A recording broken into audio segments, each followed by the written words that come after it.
how to create a deep connection with someone. Now, first of all, you have to know that you already know how to connect with people. We've always been wired to connect with others.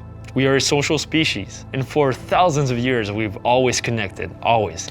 It doesn't matter if you think you're the weirdest kid that ever is, the weirdest troll that lives in his mom's basement or whatever. There's at least a few people somewhere in your area that will connect with you on a deep level. Asking me how to create a deep connection with someone is kind of like asking me, well, how do you walk? Well, we've always known how to walk, right? But how can we just walk just a little better? For example, most people walk on their heels, but actually the best way to walk is on the balls of your feet.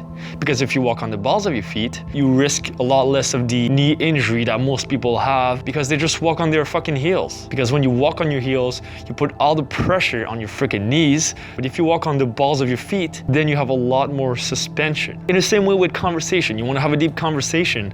Well, you already know how to have a conversation, right? But if you just want to take it to the next level, there's just that few little tricks you can learn just to take it just a little deeper. So a little story about me. Well, I was never really good at, for example, big social outings, big parties and stuff like that. I was better at just hanging out one-on-one with one friend or a few close friends. Throughout my life, I had a bunch of close friends that actually thought I was their best friend. So I had 3 to 4 friends that were telling me, hey, I think you're my best friend, John. Like, I really like this friendship we have. I realized that maybe I have a gift for making connections. Before you start, I want you to have the expectations straight. A lot of people will not be open to a deep connection, and that's normal. Most of your interactions in daily life, you won't have time to create a deep connection with someone. Often you just bump into an acquaintance, and you only have so much time to say, hello, how's it going, how's your work, and then leave, right? That's fine. But for the few interactions that you have the opportunity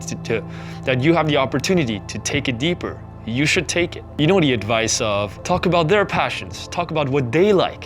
While it's common advice and it makes a lot of sense, actually a lot of times, a lot of people don't have passions.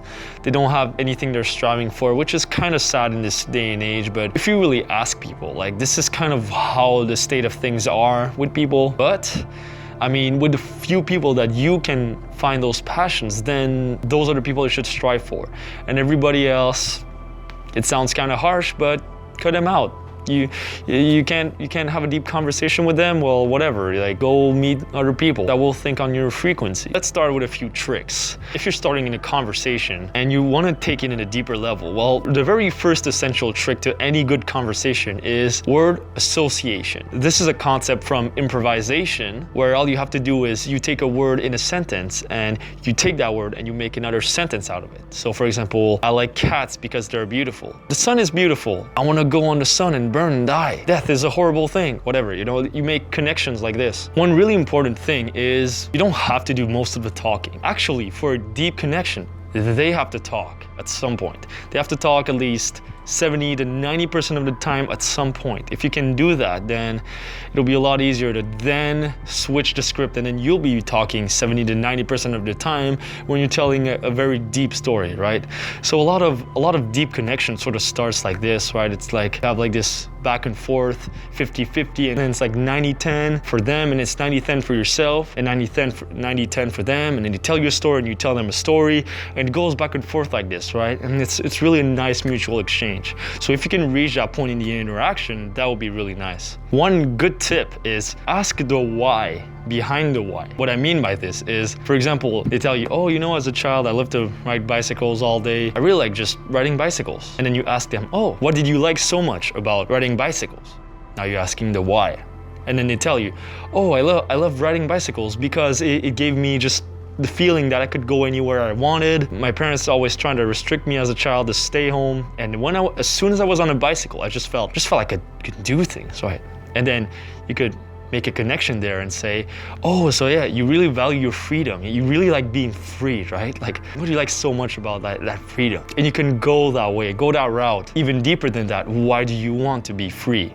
Why, and then you go deeper, asking the why behind the why. And then after that, you can tell a story about yourself. Oh, me, when I was younger, I actually, I actually didn't have that much freedom. Like I grew up in a very conservative family, and then you can go about a story about yourself. And then obviously this is easy to do if they start investing. But if they're not investing, what do, right? A good thing to do at first, if you go into deeper conversation territory, I call it like sort of baiting, right? You have those little words that just sprinkle on top just to see how they're gonna react to it. Are they gonna respond positively and invest back? So for example, finish a sentence with like, yeah, that's very cool. I like the way you see love and relationships and the connection between people.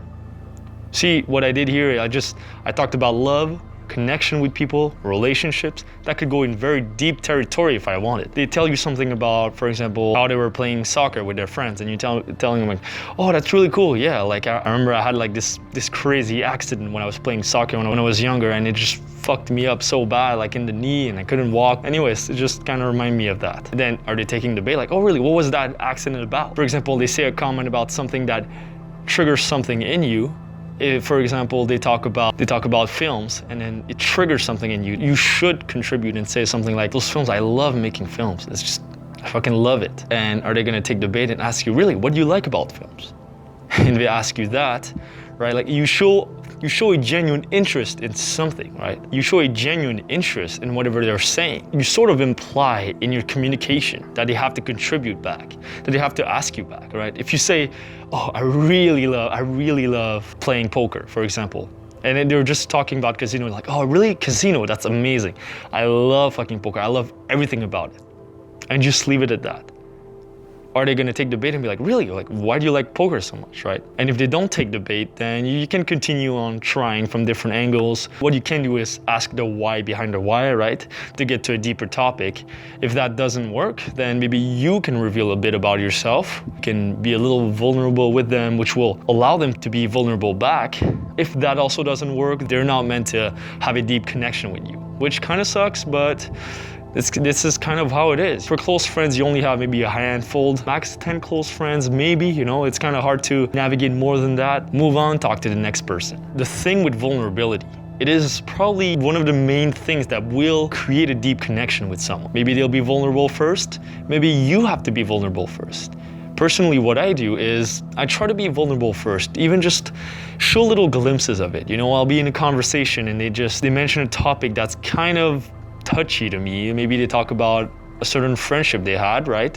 Certain coworker, and then you can mention how you had a similar friendship that went to waste, for example. Oh yeah, it reminds me, like, I used to have this great friend and we just sort of split apart. It kind of sucks, but yeah, I'm glad we can connect on that and then see where that takes you. It's so funny you mentioned this. I used to be really shy as a kid. See, that is another thing. Could be, oh really, like it's funny you think I'm so good with all those videos, because actually I was never good with women. That's another thing, right? By being vulnerable first, then maybe you can open up a little bit, which will welcome them to open up, right? Obviously, if someone opens up, you should always open up a little bit too, because if you just listen to them and then you nod to them and you just like, yeah, I understand you. Yeah, I know the feeling. And you don't really say anything back, it's kind of implying that, sure, you say you understand, but you don't really understand. If you really understood them, you would have at the very least a story, just like something to connect with what they just said. If they're talking about how their grandmother died and everything, and then, for example, you never had a grandmother, or you could just be like, wow, I never had a grandmother. I wish I had a grandmother I could have known. And it's so great that you had this opportunity. So there's plenty of things you can say. Don't be afraid to be vulnerable. It's very important, and not just in creating deep connection, but also it helps your self-esteem.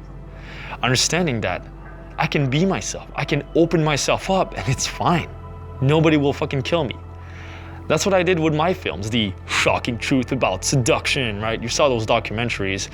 I put my heart on a fucking platter for those films. And I thought, oh man, everyone's gonna think I'm fucking mad and crazy and I have this crazy shit in my head.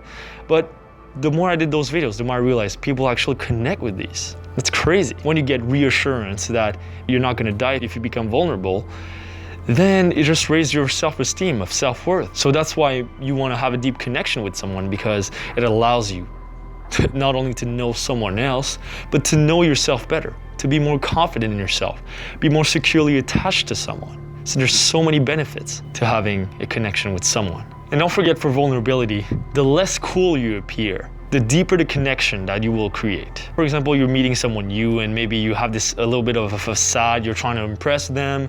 Maybe it's a cool guy or a cool girl that you kind of see as slightly higher value than you. And I hate those terms because I don't believe there's such a thing as higher value, lower value, right? Everyone, same fucking value. It's just same fucking value. It's just the perceived value is different. Whatever, who cares about perception? Intrinsic value, we're all the fucking same. We're all the fucking same.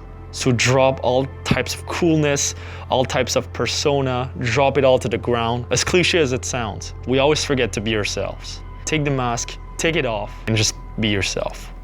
That's it for today, guys. Thank you guys for watching. Let me know in the comments what you liked, what you didn't like. I read every single comment and I reply to every single comment. The best suggestions, I'll make videos about it. So please make sure you have great suggestions for me. Thank you guys for watching. I'll see you in the next video.